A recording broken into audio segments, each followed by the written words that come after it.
The following is an EHC media production.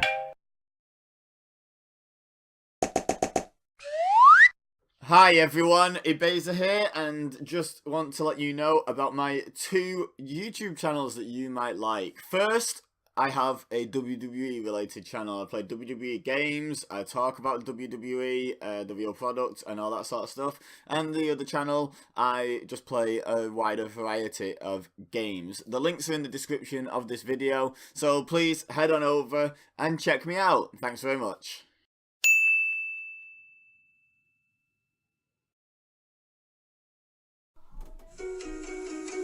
Watching the WWE 24 coverage of WrestleMania 34 was amazing. Just brought chills to my skin and reminded me of how great it felt when I was live there in New Orleans.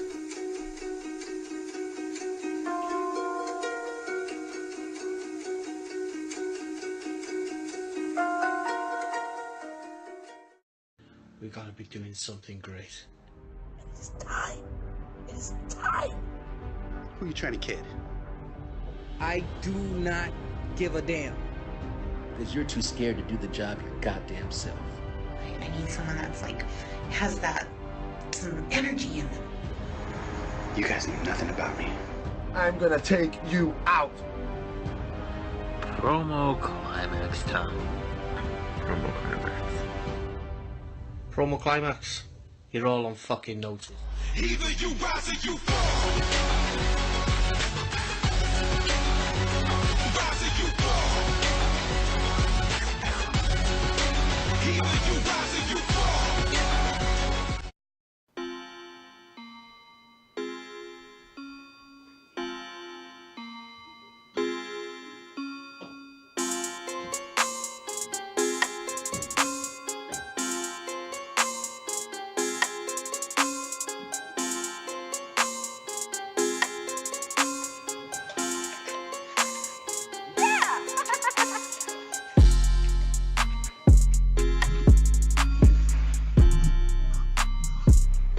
Hey, what's going on, wrestling fans, RWT family, and Smartmark radio listeners?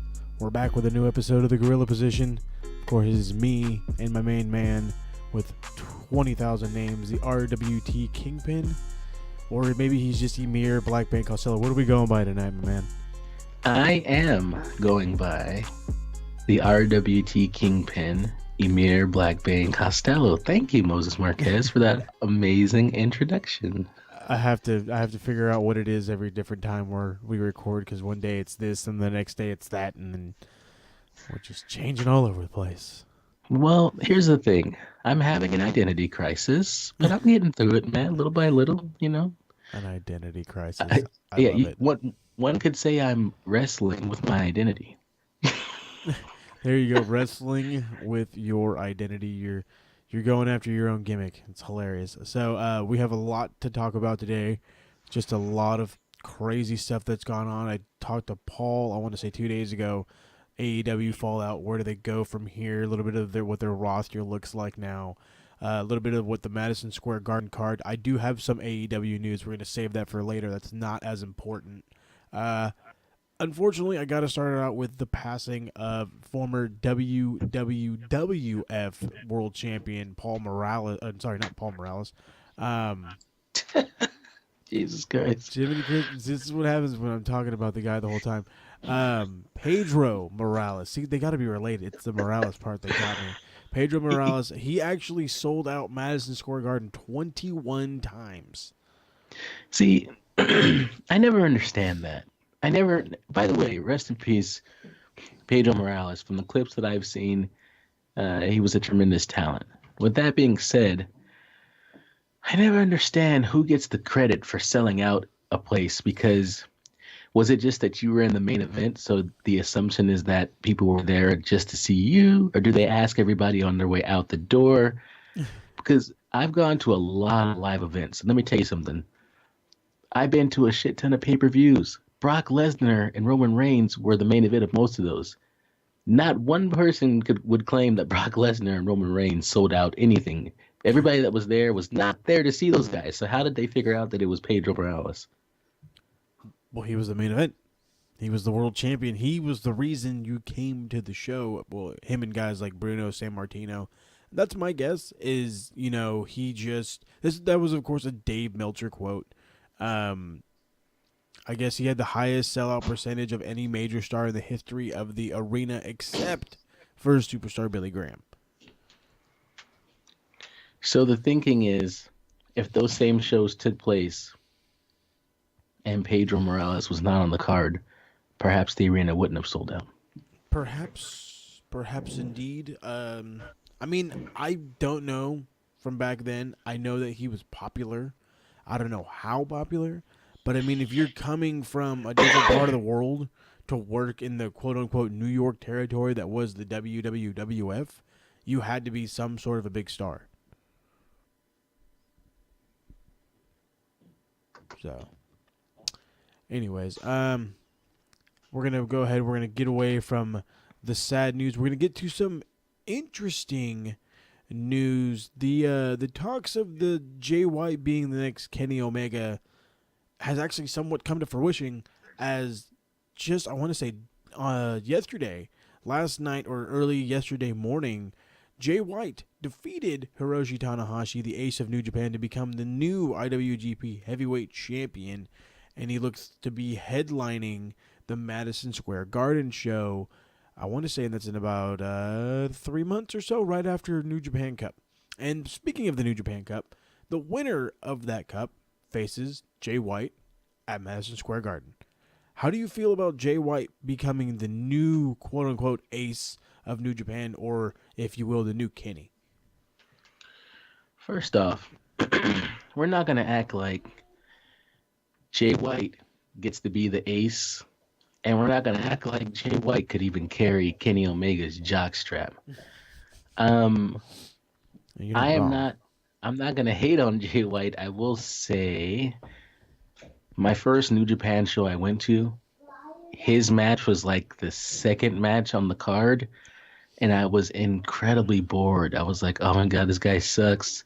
I mean, his entrance song was really cool, and his look is cool, but he didn't seem to have like a tremendous amount of like charisma. He didn't have a good moveset, and it was just like really boring, which made me sad because he was the first person I ever saw in New Japan and thought, wow, this person's boring. I had never felt that before. And then by my second New Japan show in San Francisco at the Cow Palace, he took on Juice Robinson, and they were battling over the United States Championship. And he was so good. Yeah, he was an so excellent good. heel in that match. I will give him that. He was an excellent heel in that match. That whole thing with him, JR, and Josh Barnett was awesome. Right.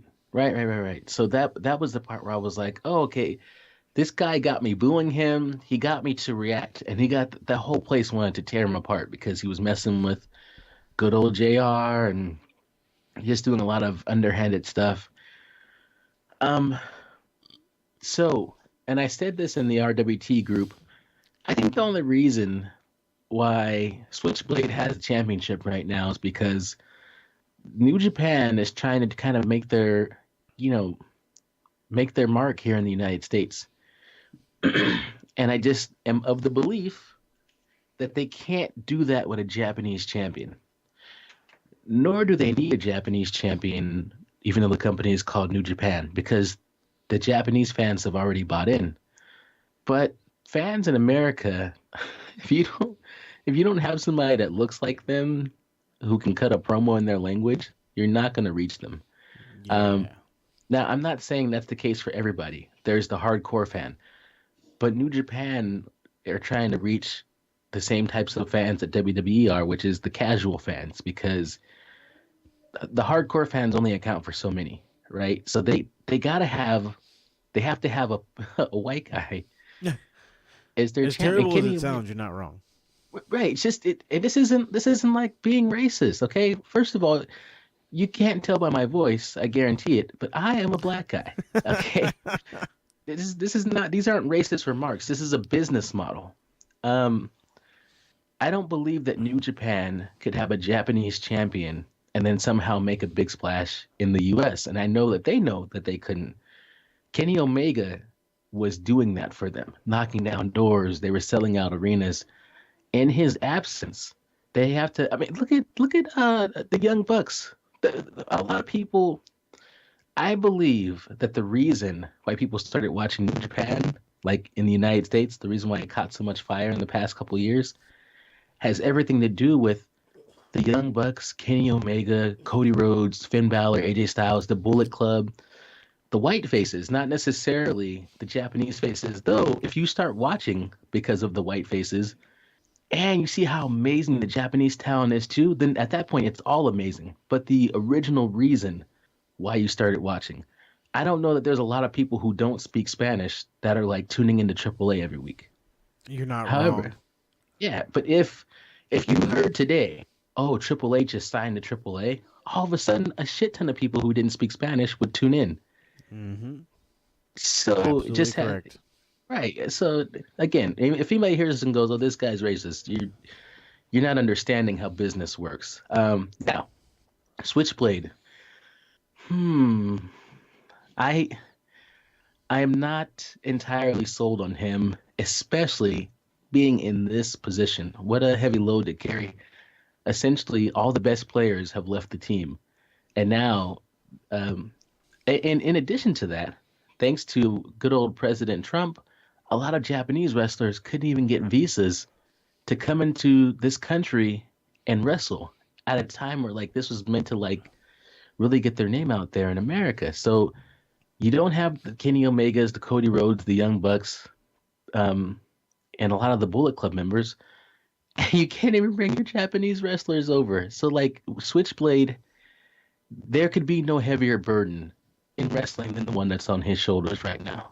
What are you thinking about it, Moses Marquez? No, you're 100% right on that. It's like this is the burden. This is you. Like just how the way you put it was perfect. It's all the good players left the team. You're the Yankees, and you had A-Rod, you had for all the sports fans out there, you had A-Rod, you had Teixeira, you had a great bullpen. You know what I mean? You had a solid team. All those guys leave, and all you have left is Derek Jeter. You're you know what I mean? You're the same old team, the same old hardcore team that's always been there the whole time, but you have this one guy that they're like, you're the man now. You're the face of our team. This is your everything. This is your belt. This is your moment. Now is your time to shine. Right. Now check this part out. Let me finish real quick. I do enjoy Jay White wrestling. He knows how to tell a good story in the ring, and he's good at what he does. Is he great? No. Can he be great? Absolutely. With the right opponent, any match he has can be a 5-star match. Now, saying that Tanahashi match at best was 4.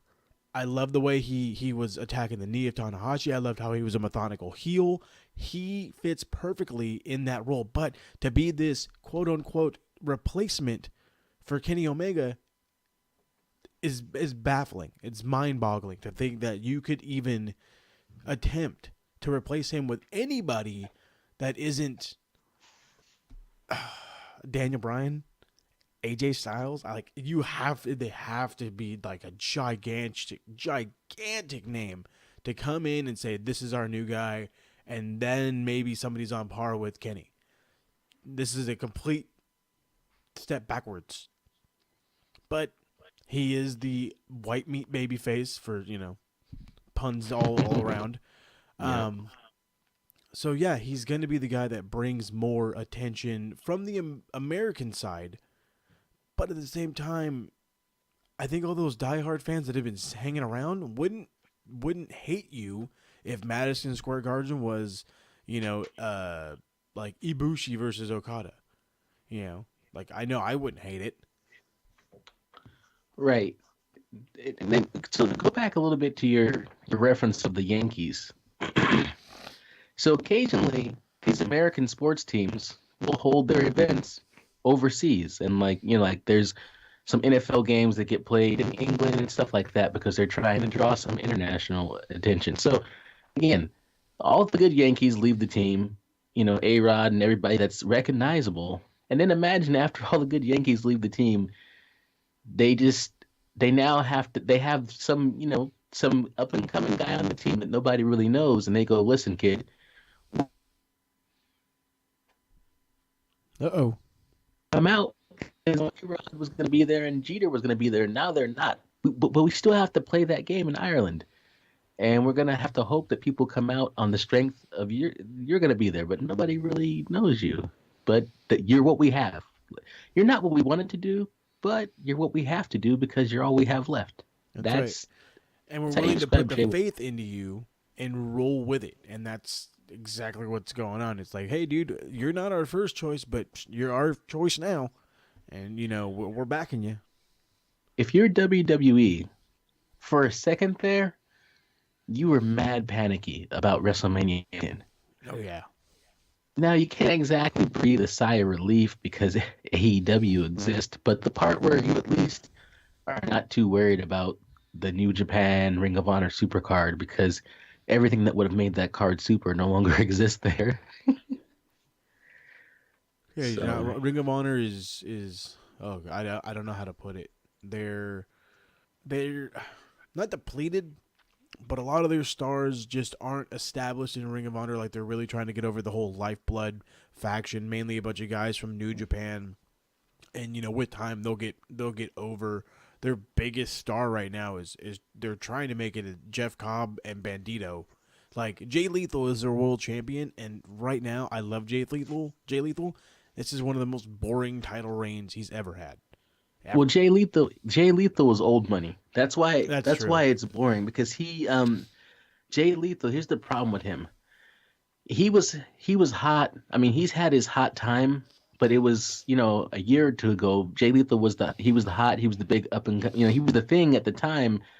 But then since then, Kenny Omega, like, you know, understand what I'm saying? The Young Bucks, all these other people who got like red hot, like burning hot, like you can't imagine the merchandise sales and the money and people traveling from all over everywhere just to see these guys.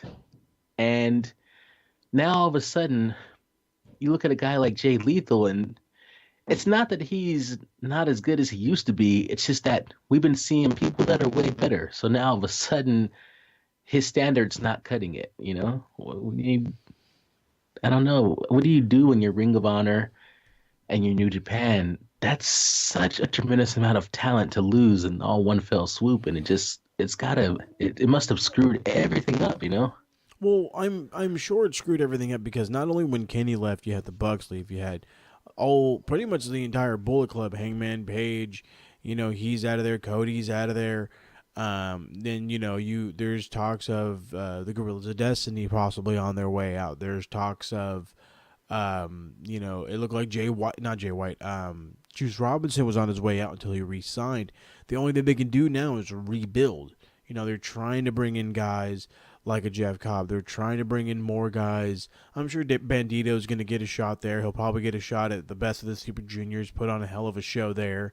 They had great signings, like bringing in Ishimori last year, knowing that they're going to have depth issues, especially in the junior division. You had Shingo Takagi. He showed up. He's doing great things as a junior heavyweight tag champ right now.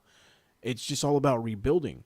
You know, they're going to be working with CMLL and NWA during the Crockett Cup. I'm sure there's some sort of talent they can bring to New Japan. A Nick Aldis, Colt Cabana. I don't know. I mean, the problem is like the stars are gone. If you're not WWE bound, and trust me, we have a list of them at the end of this show. If you're not WWE bound, you're in AEW. And if you're not in either one of those, you're already in Ring of Honor or New Japan or maybe a DDT or a AAA, CMLL, MLW. The promotions are everywhere. A lot of these guys are spread out, and talent has gone dry. We're in a dry spell. Like, look at a lot of the people are like wondering, who are all these guys at AEW signed? People are looking at Sammy Guevara like, who are you, dude? Who in the hell? A guy who's had 8 years under his belt, has put on great matches with guys like Ricochet, Cody Rhodes, Mustafa Ali. You know, just he's been doing it for not as long as everybody else has been doing it. He proved how good he was in AAA. He's proved how good he was in MLW and Lucha Underground. AEW saw that, and they were like, I need guys like you. And that's why they teamed with AAA.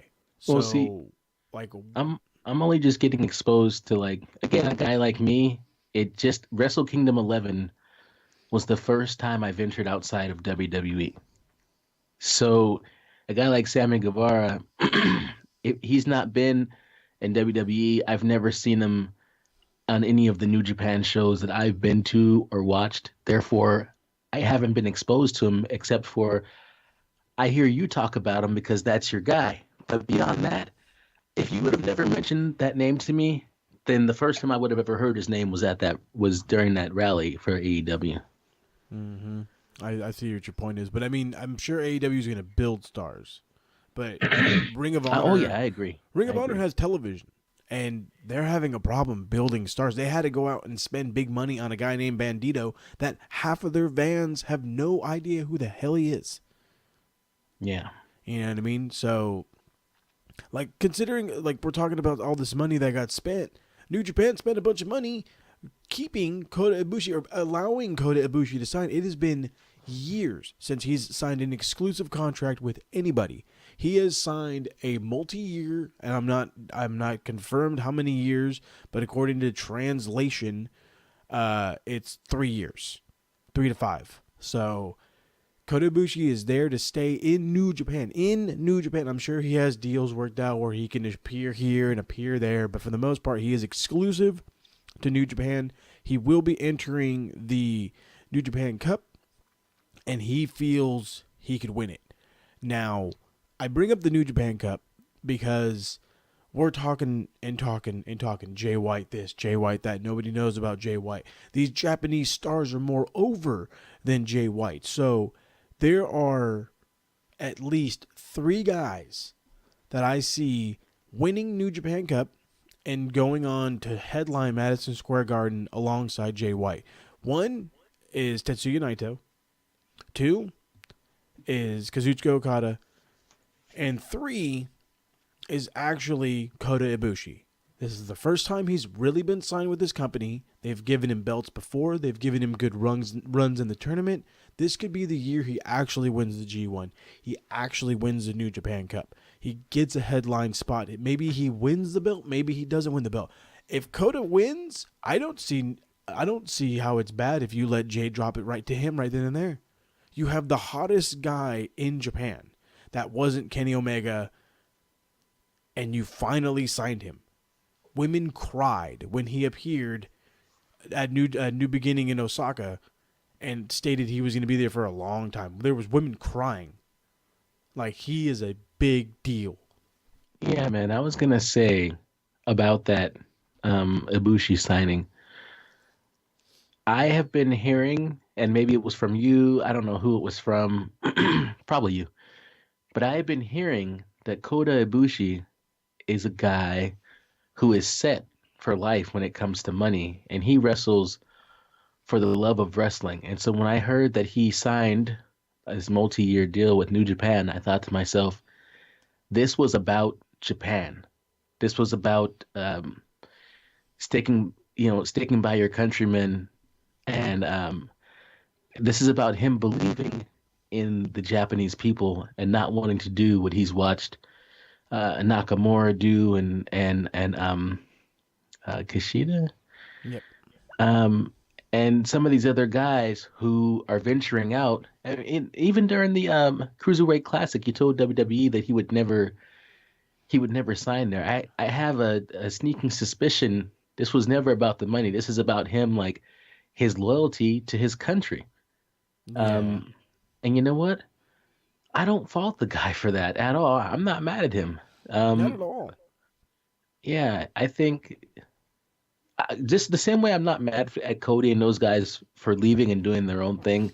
I get why they did that, and I also get why Ibushi would go, no, I'm not gonna leave Japan like that and these Japanese fans. Like, this is his home, this is his family, and he's gonna see to it that this company continues to thrive. And you know what?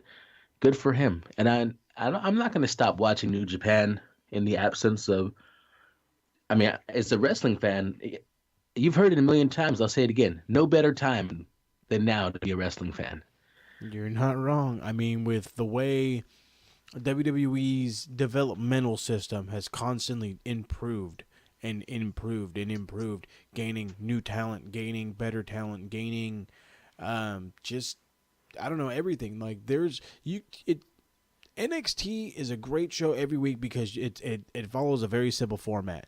A storyline gets built via match and promos.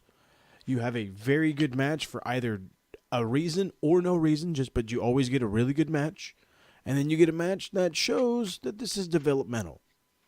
But every week, as much as it's the same, it's different. It's intriguing. They have a roster full of guys, but I don't see Adam Cole every week. I don't see all of the Undisputed Era every week. I don't see the War Raiders every week. I don't see Finn, you know what I mean? Like, on Raw, like, I have to see Finn Balor wrestle every week at the same time against the same guy every fucking Monday. But every Wednesday, well, maybe I'll see Adam Cole. Maybe I'll see the Velveteen Dream. Maybe I'll see Tommaso Ciampa. Maybe I'll see Gargano. And it always keeps you, wondering. Well, maybe I'll get to see Keith Lee this week. Maybe I get to see Matt Riddle. It's always new. It's always fresh. So I think that system does bode well as far as like from a TV perspective, but I think it is sad for the fans attending their first NXT show live to only get to see a handful of stars, because sometimes people go to shows and they don't know when's the next time they'll ever go to another show. You know what I mean? And if you went and you only got to see a couple of your guys, you're like, damn. You know what I mean? No, you're not wrong, because I can fully attest to that. The first NXT show I went to, I saw everybody I wanted to see except for I think there was only a couple of people like I really didn't get a chance to see. There was no Ricochet, so I had no Ricochet, which was kind of bummy. And just a couple other guys. But the next time I went around, it came back again. I actually got a chance to see Riddle, which was great. I've never seen him live. Got to see Matt Riddle live. That was awesome. Got to see Ricochet live. That was awesome. I guess if you're one of those guys that's like me, you are one of the absolute hardcores where when the show's coming, you have money planned out, you're going. It's not a matter of what. It's not a matter of if. It's a matter of when I'm leaving for the show. Like those fans, you'll get it all when you get it, and you're happy. But you're right. To these casual fans, to the guy that just started watching NXT 2 weeks ago, oh, what? They're coming to San Diego? Oh, I gotta go to it. And he only gets the Undisputed Era, Undisputed Era, Gargano and Ciampa, Velveteen Dream, but no Baszler, no Kairi Sane, no Io Shirai, no Keith Lee, no Ono, no Riddle. Just it's like, what? What's going on here? I can see how that can deter some people. Sucks, but I guess that's a wrestling business. Yep, yeah, those are the breaks. So, speaking of the breaks, I was one of those guys in the pre-sale thing for AEW's Double or Nothing, and I did not catch a break. I waited in the queue and was told there are no tickets left, and I'm like, that's ridiculous. It sells out almost instantaneously. No time given, but I want to say 30 minutes at best. They have public tickets are going to be released, I want to say tomorrow at about 10 a.m. But 9 a.m. our time. 9 a.m. And there's only about 300. And it's absolutely mind-blowing, boggling. I don't know, whatever you want. It's frustrating, infuriating. Like, how are you only going to have 300 tickets left? Like, I get it. You wanted the best fans to get the seats to the show. I understand that. But what about the average guy? What about the guy that knew you were running a show, but was like, if I could only buy tickets at the end of the month because that's when I get paid? Like, that guy's assed out. I feel, and then like they immediately after they sold it, they're like, oh, well, we should have ran a bigger building. You're damn right you should have ran a bigger building. Like, they underestimate themselves constantly. They did All In. All In did what? Like a little over 10,000? They could have sold 15,000. This one's going to do a little close to 12,000. You could have done 15, 20,000. And I bet you the first time they do a show for 20,000, they could do it for 40. Wrestling fans are fickle, fickle. They are I fickle. I got my code. No, I signed up for the pre-sale thing, and when you sign up, there's like a code they give you that night, and it goes like this is the code associated with your transaction. So I thought that was the password I needed. I waited for my turn in line, and then they're like, enter your password, and so I kept entering the thing off of there. And they're like, it's wrong. And I'm like, what the hell? And I'm checking my email and I don't see, I'm looking for an email that says All Elite Wrestling or Double or Nothing or something. Something. I had nothing like that. And so then I went on the Facebook page and it was like 19 seconds left on my timer.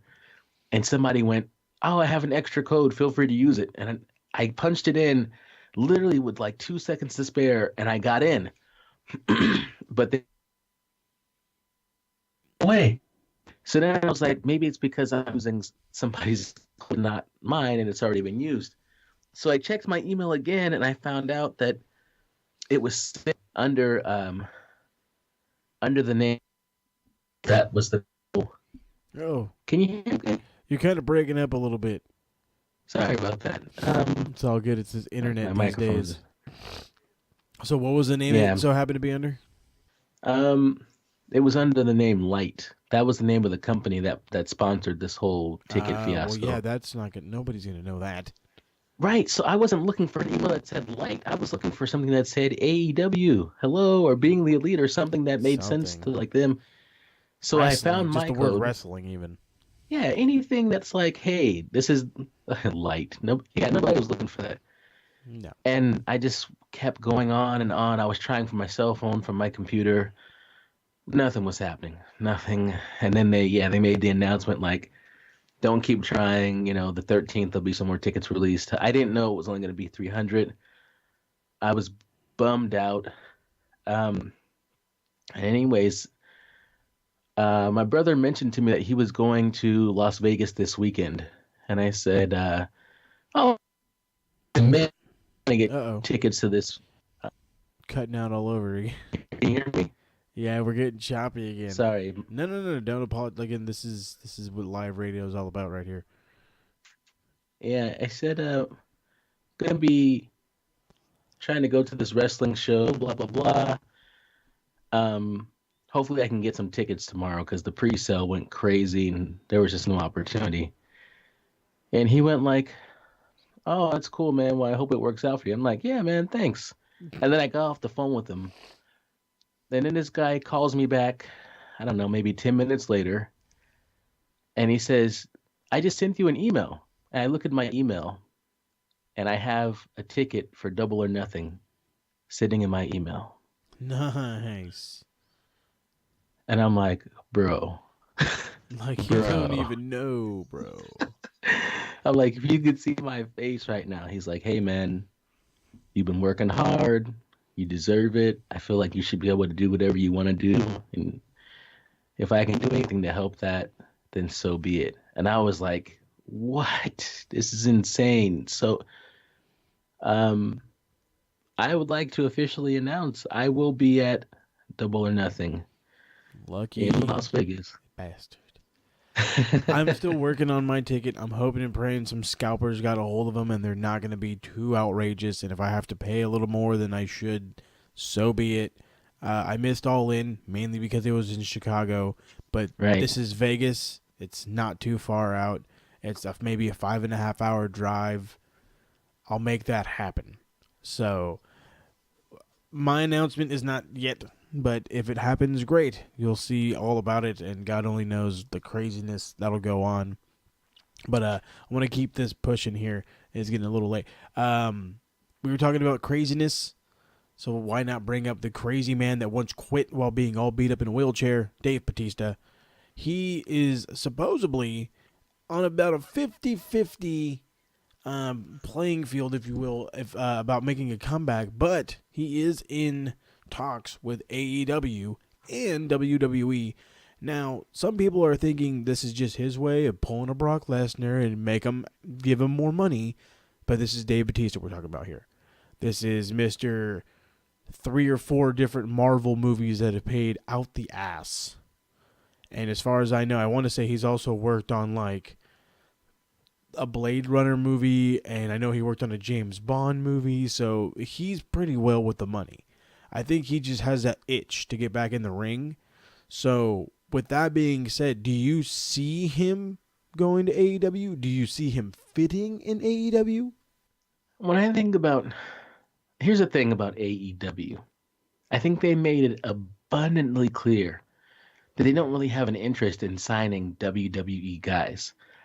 Also, Batista is the kind of guy that you look at and you go, Batista is a lifer. He's a WWE lifer. Like you, what would AEW?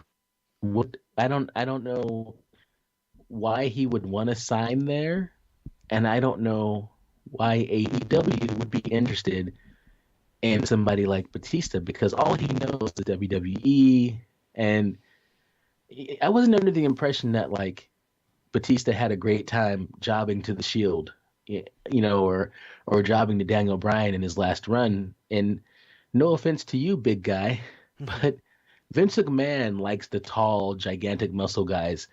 AEW are all cruiserweight type guys. Like they want to high fly and they want to put on like a super acrobatic show. Yeah, they wanna pretty much give everybody that perfected indie match, but on a higher level with more quality guys. There's nothing indie about Dave Batista. I think no. You understand what I'm saying? Like he's a guy that belongs. He's tailor made for WWE, and I think he does have the wrestling bug. By the way, if he went back to WWE, he said just to face Hunter. Like he doesn't even. So I don't know what he would do in AEW. I don't think he belongs there, but I do think. No, I don't think he belongs there because it's like, what is he going to do there? Reports out that you're in talks with the competition because now WWE's going to have to open up that wallet a little bit more if they want you. You know what I mean? They got plenty of money to spend anyway, but I mean, he wants to have his one last match against Triple H. I guess that gives Triple H a match at Mania that nobody really needs to see. I mean, if it happens, great. If it doesn't, who cares? I don't feel he needs to go to AEW, but I do think AEW would consider him because they're trying to attract that casual fan, that not so hardcore fan. The style may not mesh with him, and that's fine. But what does mesh is he is a name, and they have a fan base that they're trying to attract to them. So you know what I mean? You put 2 and 2 together, sometimes you get 5, and you know what I mean? There you go. You're getting an audience strictly off of the name Dave Batista. That's why I thought Goldberg was another good idea as well. Goldberg didn't have to wrestle but maybe one time. You have him show up and just be Goldberg, and people will clamor at the idea. And I think that idea kind of spun out of control because he was at the MGM Grand the day they walked it.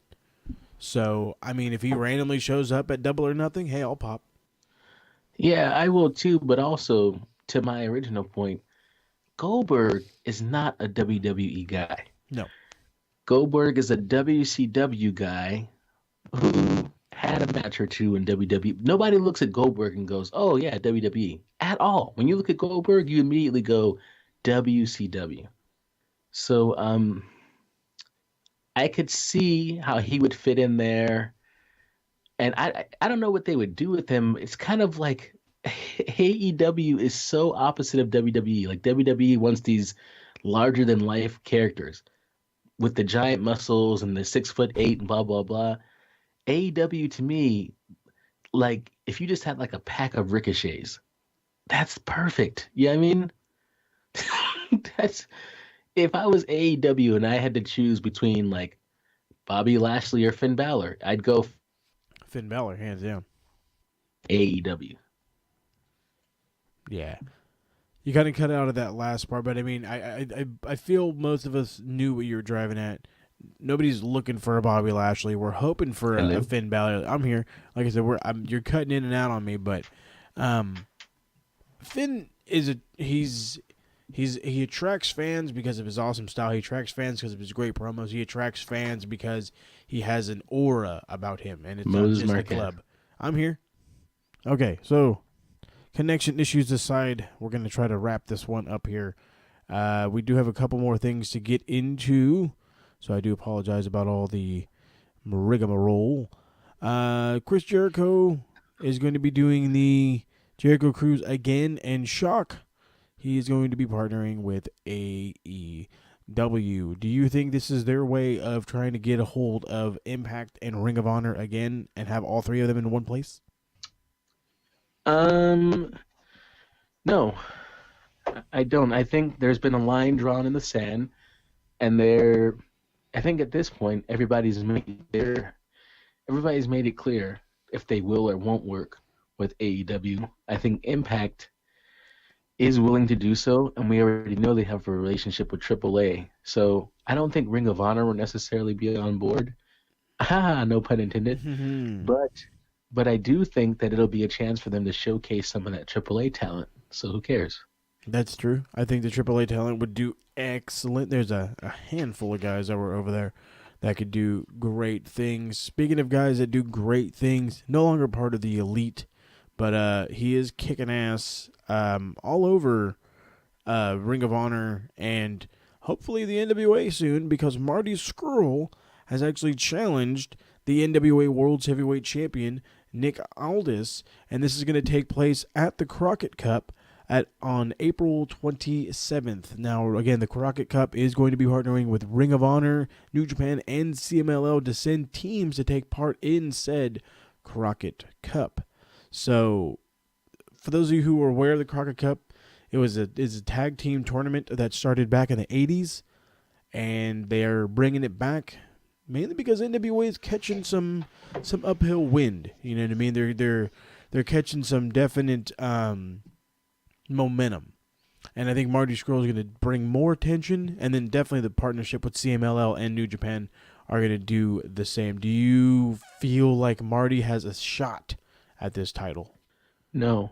At least you're Marty honest. Scurll is a fantastic showman. Highly entertaining, great to watch. But if I'm honest, if they actually put that title on him, I'd be like, what? Like, it doesn't, like, I don't know, man. I love, let me tell you something. He has his entrance music. I love one of my favorite themes, honestly, of all time. It's so cool. As a matter of fact, I'm going to make a song using that theme pretty soon. You should, because it's crazy awesome and crazy unique. Yes, and as entertaining as he is, let's see. He had a really good match with Okada at All In, but most of his matches aren't super serious. A lot of his matches are very gimmicky, comedy. Let's just break everybody's fingers. But I don't know, man. If he's gonna be cutting out again. If he's gonna be world's heavyweight champion, is there an issue with it? I don't see an issue with it. I think Marty could be an excellent world's heavyweight champion. He's definitely a little on the less statured side, but with a box full of donuts and Nick Aldis by his side, he could definitely put on the size. So, but I mean, that's like a whole good tournament. None of the teams have really been announced, so I guess we're just gonna have to move on to the next one. Okay, we're gonna finish this up really quick. Cody Rhodes underwent successful microscopic knee surgery, and he feels like he'll be ready by Double or Nothing. Now, who he's gonna face, I don't know. He felt his match at the not New Japan Cup, Wrestle Kingdom wasn't as good as it could have been, so he was like, I gotta get this surgery. So in the grand scheme of things, who do you see as his opponent for Double or Nothing? I suspect that, considering that Double or Nothing is right around the corner, and this is knee surgery we're talking about, that Cody Rhodes' opponent will be Joey Ryan in a rematch of the thumb wrestling match that they had. Oh, I love it. Come on, man. The anticipation it's knee surgery. It's also arthroscopic knee surgery. Very minimal, very not so invasive, but If he gets some time on the shelf, then good for him. He definitely deserves it. So we'll leave all that up in the air. But speaking of knee surgery, this is a man that came off of double knee surgery. Kevin Owens. Apparently, his new gimmick is he is the opposite of Mr. Perfect because he bowls gutter balls and not strikes. And I'm sure he can't throw himself a touchdown pass and catch it. So, Kevin Owens, I'm happy to see him. He looks in better shape. It looks weird looking in that good a shape. I'm stoked to see him back when he decides when he's able to actually come back. But the question is what are you going to do with him? Is he going to Raw? Is he going to SmackDown? Do you do anything useful with him? Is he one of your mid-carders now? Kevin Owens, I can't think of anything good Kevin Owens has done in WWE. That's why it doesn't matter to me where they put him. Universal so title. literally, I have like Raw on in the background right now, and right before we got disconnected, I was watching Kevin Owens roll that gutter ball, and honestly, I'm not even excited he's coming back. It's not his fault.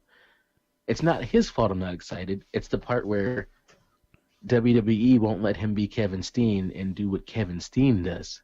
Kevin Steen was awesome. He spent like 5 seconds in NXT. There wasn't even...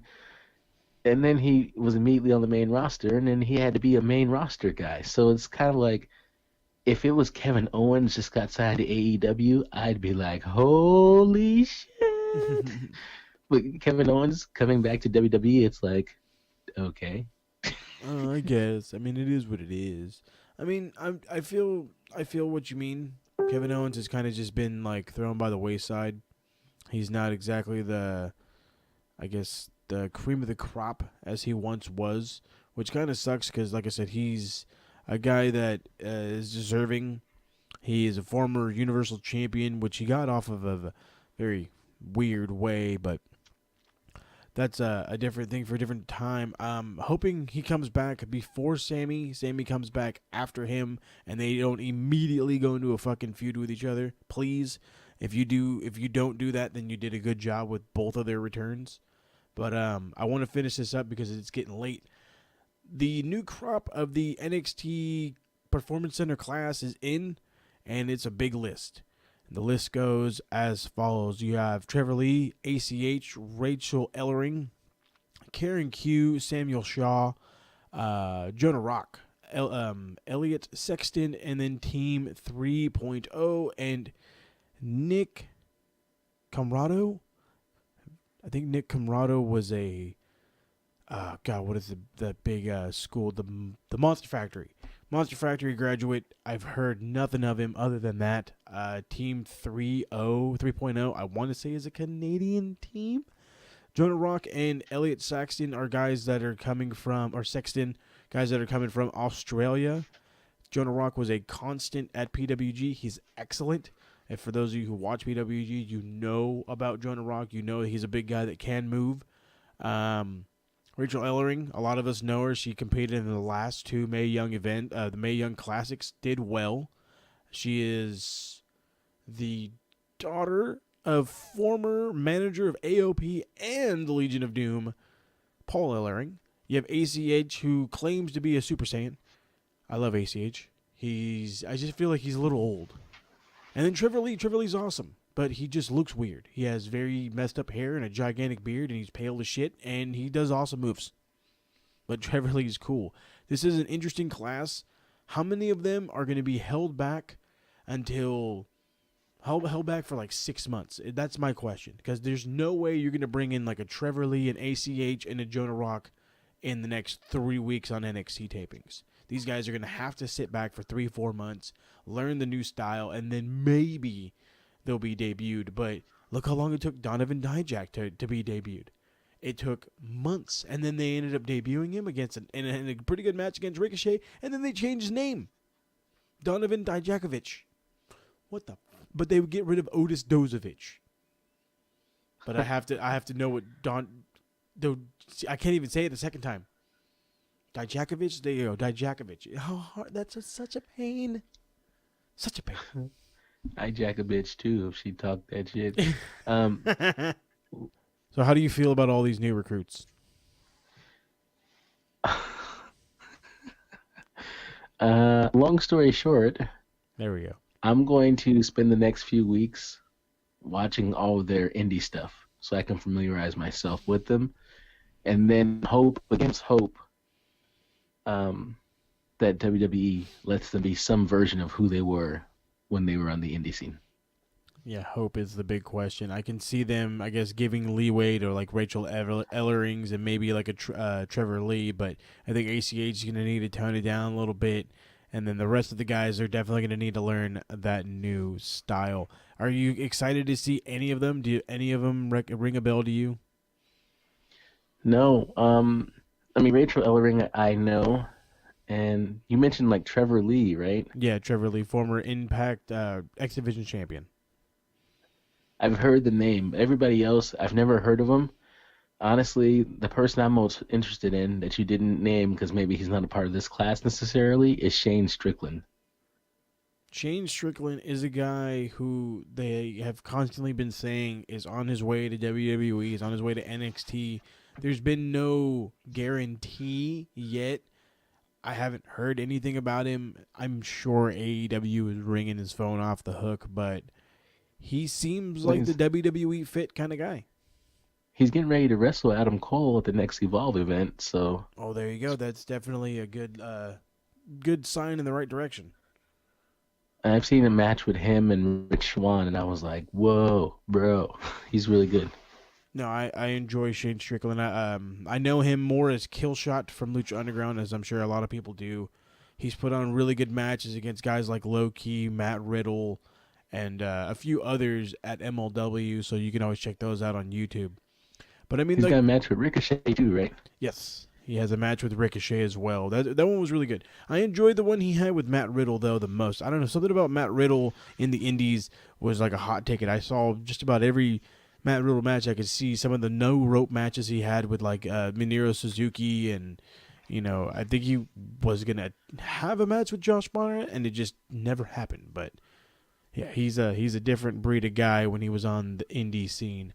So before we have more connection issues, I just want to go ahead. I want to get some of your feedback. What's going on the RWT page? RWT page. I'm a little backed up on the RWT road trip episode, so I'm going to get a couple of those cranked out. And I'm just going to be trying to do some heavy promotions on the RWT Kingpin Facebook page that I made. I've had this page for less than a week. And as it stands, I believe I have over 4,000 friends right now. Wow. I think so. It's insane. Like, literally, my wrist gets tired when I'm trying to like accept the friend request. Like right now, in the time that I was talking to you, I have over 100 more requests that I have to go and accept. Oh, wow. So by tomorrow or the next day, I'll actually have more friends on this page that I created less than a week ago than people in the RWT group that's been in existence for over 2 years. Wow. So what the hell? Well, that's what happens. I guess people would rather be friends with a wrestling fan than be in a wrestling group because they feel like they just get notifications like crazy. That's just my guess. I'm half tempted to do the same thing with Smartmark Radio. Smartmark Radio officially needs to have a Facebook group. That way, not only they can follow it there, they can follow it on Twitter at SmartmarkR and all that other fun jazz. How about that part where the retro rewind episode went up, and then some guy that friended me on the RWT Kingpin page and then joined the RWT group starts tagging all his friends to come check out the episode. I love it. Like, bro, we made it. That never happens, you know? No, it never happens. We normally catch it now, like look online, and I'll look on the YouTube and maybe 3, 4, 5 views, maybe, and I'll look on SoundCloud and 3, 4, 5 listens, and it's like, oh, that's not too bad. Like the other day, I saw one of my old episodes on SoundCloud. It was like it hit 50. I was like, what, 50? Now you're fucking talking. But yeah, it's dope. I mean, I'm just happy to see that there's people branching out to their friends. You're getting more people out there. Speaking of the Retro Rewind, episode 6 should be up on SoundCloud.com/SmartMark Radio. That one's going to be the, not Super Brawl. AWA. The AWA terrible show that we watched, that we were forced to watch via Paul Morales. But speaking of new episodes, Moni Lynn has a new episode up of the Wrestle Nerd Chick podcast. It should be up on the RWT YouTube page now. I want to say that's the only place you can find it. Yeah, that's true. And the episode came out today, and it was her and Robert Diaz and another gentleman that is in Robert Diaz's band were talking Royal Rumble. Mm-hmm. Right? Just saying that this Sunday at the House of Bane, I'll be hosting an Elimination Chamber party. And so look out for Moni Lynn, Robert Diaz, Robert Davis as well, myself, Paul Morales, and all of our respective clans to be in the house and likely going live in the RWT Facebook group to give some Elimination Chamber predictions and have a good time. So we'll have that coming at you live before the Elimination Chamber. Awesome. Definitely got to figure out how to try to get that translated to audio as well. But yeah, Facebook Live for the Elimination Chamber watch party at the House of Bane should be awesome. I'm not super looking forward to that show, but a show is a show. Elimination Chamber matches shouldn't be too bad. Tag titles for the women shouldn't be horrible, but we'll see. Only time will tell. Amir, I want to thank you for joining me as you always do. All this talk is always fun for us. I apologize to everybody and, of course, you for all of our lovely connection issues. We will make sure to get all that fixed. But again, keep your eyes and ears peeled to the RWT Facebook page, RWT Raw Wrestle Talk. Go ahead and check out Emir's quote-unquote secret Facebook page at the RWT Kingpin, and you can check out all your favorite Smartmark Radio episodes and more at soundcloud.com/Smartmark Radio. It's been awesome. I'll catch you later, dude. Have a good night, man. Hey, guys, have a good night. And one last thing about that RWT Kingpin page. It only takes 5,000 friends, and I'm almost there, apparently. So if you want to be my friend on there, get in while you can. The door's going to close. Have a good night. That's right. Get in while you fit in. Talk to you later, guys.